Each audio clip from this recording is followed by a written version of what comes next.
ನೀವೇನು ಆರೋಪಗಳನ್ನ ಮಾಡ್ತಾ ಇದ್ದೀರಿ, ನೀವಲ್ಲ ಓಟ್ ಹಾಕಿ ಗೆಲ್ಸ್ಬೇಕಾದವರು, ಜನ ಓಟ್ ಹಾಕಿ ಗೆಲ್ಸ್ಬೇಕಾಗಿರೋದು. ನಿಮಗೆ ಯೋಗ್ಯತೆ ಏನು ಅಂತ ಹೇಳ್ಬಿಟ್ಟು ಲೋಕಾಯುಕ್ತದಲ್ಲಿ ಗೊತ್ತಿದೆ, ಬೆಂಗಳೂರಿನಲ್ಲಿ ಏನೇನು ಹಗರಣಗಳಿದೆ ಅಂತ ಹೇಳಿ. ಡಿ ಕೆ ಶಿವಕುಮಾರ್ ಅವ್ರ ತಮ್ಮ ಡಿ ಕೆ ಸುರೇಶ್, ಮುನಿರತ್ನ ಕೊರಂಗು ಅಂತ ಹೇಳಿಲ್ಲ ನಾನು. ಕೊರಂಗು ಮುನಿರತ್ನ ನಿಮ್ ತಮ್ಮ ಅಂತ ಹೇಳಿಲ್ಲ ನಾನು. ಕೊರಂಗು ಯಾರು ಯಾರು ಹೇಳ್ಬೇಕಲ್ಲ ನೀವು, ಮಾಧ್ಯಮದ ಸ್ನೇಹಿತರುಗಳು.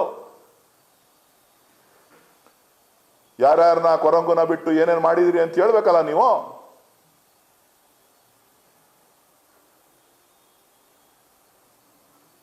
ಏನ್ ಮಾತೆತ್ತಿದ್ರೆ D K Shivakumar, D K Suresh. ನಿಮ್ ಬೇಳೆ ಬೇಯದೆ ಡಿ ಕೆ ಶಿವಕುಮಾರ್ ಹೆಸರು ಹೇಳ್ತಿದ್ರೆ ರೀ. ನಿಮ್ ಬೇಳೆ ಬೇಯಲ್ಲ, ಇಲ್ಲ ಅಂದ್ರೆ ನಿಮ್ ಮನೇಲಿ ಬೇಳೆ ಬೇಯೋದಿಲ್ಲ. ನಮ್ಮ ಹಳ್ಳಿಲಿ ಹೇಳ್ತಿದ್ರು, ಬೇಳೆ ಬೇಕು ಅಂತ ಅಂದ್ರೆ ಸೀನೀರ್ ಬಾವಿ ಹುಡುಕ್ರು ಅಂತ. ಬೇಳೆ ಬೇಯಿಸ್ಕೋಬೇಕು ಬಿಜೆಪಿನಲ್ಲಿ JDS ನಲ್ಲಿ ಅಂತ ಅಂದ್ರೆ ಅವರುಗಳು ಡಿ ಕೆ ಶಿವಕುಮಾರ್ ಅವ್ರನ್ನ ನೆನೆಸ್ಕೊಂಡ್ರೇನೆ ಅವ್ರಿಗೆ ಬೇಳೆ ಬೇಯೋದು. ಡಿ ಕೆ ಸುರೇಶ್ನ ನೆನೆಸ್ಕೊಂಡ್ರೇನೆ ಅವ್ರಿಗೆ ಬೇಳೆ ಬೇಯೋದು.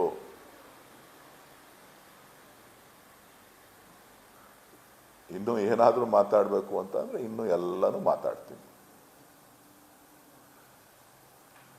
ಇಷ್ಟು ದಿನ ನಾನು ಕೂಡ ಬಹಳ ಮೌನದಿಂದ ಯಾವ ವಿಚಾರಗಳಿಗೂ ಕೂಡ ಉತ್ತರ ಕೊಡದೆ ಸುಮ್ಮನೆ ಇದ್ದೆ.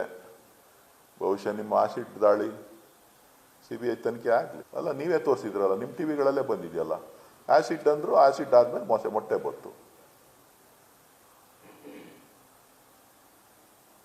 ಅದು ಪೂರ್ವ ನಿಜ. ಒಂದು ಕ್ಲೀನಾಗಿ ಒಂದು ಇಲ್ಲ, ಅದೇ ಹೇಳಿದ್ನಲ್ರಿ, ಕನ್ನಡ ಚಿತ್ರರಂಗದಲ್ಲಿ ಚಿತ್ರಗಳು ಹಿಟ್ಟಾಗ್ತಾ ಇಲ್ಲ ರೀ. ಈಗ ಹಿಟ್ ಮಾಡಬೇಕು ಅಂತಂದ್ರೆ ಆಕ್ಟರ್ಗಳು ನೋಡಿ, ಬಿಜೆಪಿನಲ್ಲಿ ಅಂತೆಂಥ ಆಕ್ಟರ್ಗಳು ಸೃಷ್ಟಿಯಾಗಿದ್ದಾರೆ. ನಟನ ರಮೇಶ್ ಜಾರಕಿಹೊಳಿ ನಟನೆ, ಓಹೋ ಎಂತ ಸೂಪರ್ ನಟನೆ. ಅವ್ರ ಬಗ್ಗೆ ಏನೋ ಪ್ರಸ್ತಾಪ ಮಾಡಿದಾರಲ್ಲ ಡಿ ಕೆ ಶಿವಕುಮಾರ್ ಅವ್ರ ಏನೋ ವಿಚಾರ ಎತ್ಕೊಂಡು.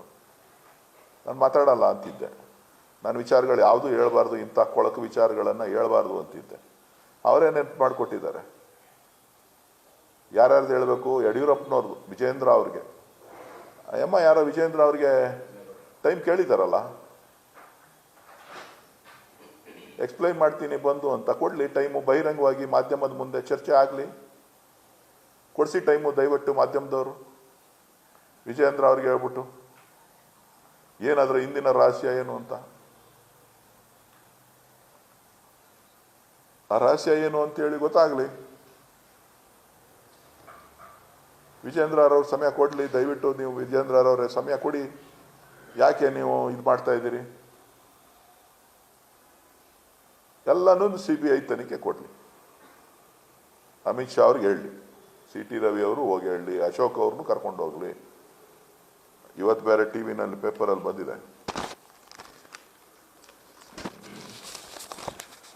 Munirathna rape seats honey trap ನಿಜ, SIT ಚಾರ್ಜ್ ಶೀಟ್.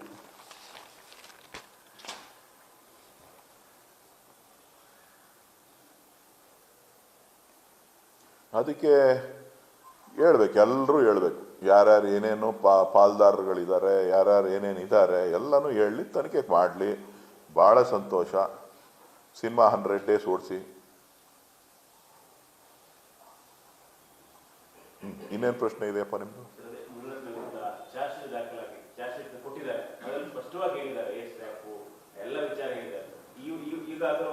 ಇದು ನೋಡ್ರಿ, ಭಾರತೀಯ ಜನತಾ ಪಕ್ಷದವ್ರಿಗೆ ನೈತಿಕತೆ ಇತ್ತು ಅಂತಂದ್ರೆ ಯಾರ್ಯಾರನ್ನ ಯಾವ್ಯಾವ ರೀತಿ ಮಟ್ಟ ಹಾಕ್ಬೇಕು, ಯಾವ ರೀತಿ ಅವ್ರಿಗೆ ಶಿಕ್ಷೆ ಕೊಡಬೇಕು ಅದನ್ನ ಮಾಡ್ತಾರೆ.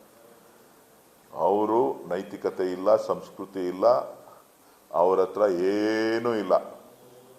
ಹೇಳೋದೊಂದು ಮಾಡೋದೊಂದು.